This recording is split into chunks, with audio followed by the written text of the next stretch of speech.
ஒரு ஞானி கிட்ட ஒரு குரு கிட்ட ஒருத்தர் போறாரு. அப்பதான் ஃபர்ஸ்ட் பாக்குறாரு. போய் அவர்கிட்ட புலம்புறாரு. குரு, வாழ்க்கையை வெறுத்து போச்சுப்பா, எனக்கு எதுக்கியா பார்க்க வந்தேன்னு குரு கேட்குற. வாழ்க்கை வெறுத்து போச்சு. ஏன்? ஒரே கடன் தொல்லை, ஒய்ஃப் சரியில்லை, இல்ல பையன் வச்சுக்கோங்க, ஒய்ஃப் சரியில்லை, ஒய்ஃப் பெண்ணு போச்சுன்னா கணவர் சரியில்லை, பிள்ளைங்க சரியில்லை, ஆபீஸ்ல பிரச்சனை, சொந்தக்காரங்க சரியில்லை, எங்கப்பா எனக்கு ஒன்றும் வாழ்க்கையே பிடிக்கல, என் புள்ள பேச்சு என் பேச்சு பிள்ளைங்க கேட்க மாட்டேங்குது, சொந்தக்காரங்க எல்லாம் ஏதோ ஒரு எதிர்பார்ப்போட பழகுறாங்க, வாழ்க்கை வெறுத்து போச்சியா, எனக்கு வாழவே பிடிக்கல.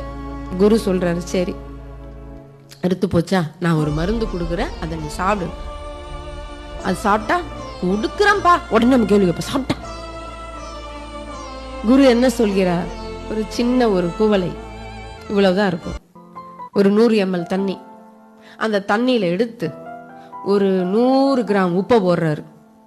போட்டு கலக்க சொல்றாரு. நல்லா கலக்கு, நல்ல ஒரு கலக்கி இப்ப குடிச்சிருன்றாரு. குரு சொன்னா கேட்கணும்ல, கேள்வி கேட்க கூடாது. எடுத்து குடிச்சான். குடிக்க முடியுமா? உப்பு தண்ணிய குடிக்க முடியுமா? கரிக்குது உப்பு. துப்பிட்டான். என்னப்பா, என்ன குருவே இது, எப்படி குடிக்க முடியும்? உப்பு கரிக்குதா, என்னால குடிக்க முடியலையா? குடிக்க முடியல. சரி பரவாயில்ல, வச்சு. சிறிது நேரம் கழித்து குரு என்ன பண்ணார்? சீடனை கூட்டு போறார்.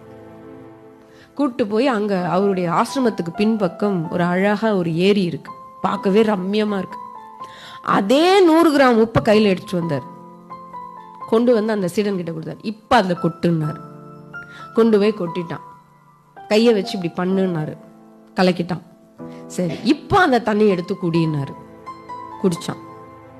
நல்லா குடிச்சான். தாகம் தீர குடிச்சான். ஏன்னா உப்பு தண்ணி குடிச்சிருக்கான்ல, தாகம் தீர நல்லா குடிச்சான். இப்ப குரு கேட்டாரு, ஏன்பா அப்ப குடிக்க முடியல, உப்பு கரிக்குதுன்னு சொன்ன, இப்ப மட்டும் 100 கிராம் உப்பை இதுல கொட்டி இருக்க, இப்ப மட்டும் அள்ளி அள்ளி குடிக்கிறியன்னாரு. இப்படியே பார்த்தான் குருவை. அது குட்டியா சின்னதா இவ்வளோண்டு கூளையில இவ்வளவு தண்ணியை வச்சுட்டு அதுல எடுத்து இவ்வளவு உப்பு எடுத்து 100 கிராம் உப்பு எடுத்து கொட்டினா கரிக்காதா?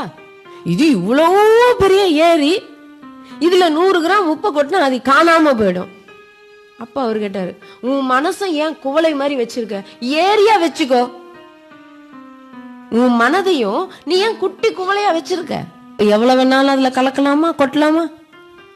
எதையும் தாங்கும் இதயம் இருந்தால் இறுதி வரைக்கும் அமைதி பெறலாம்.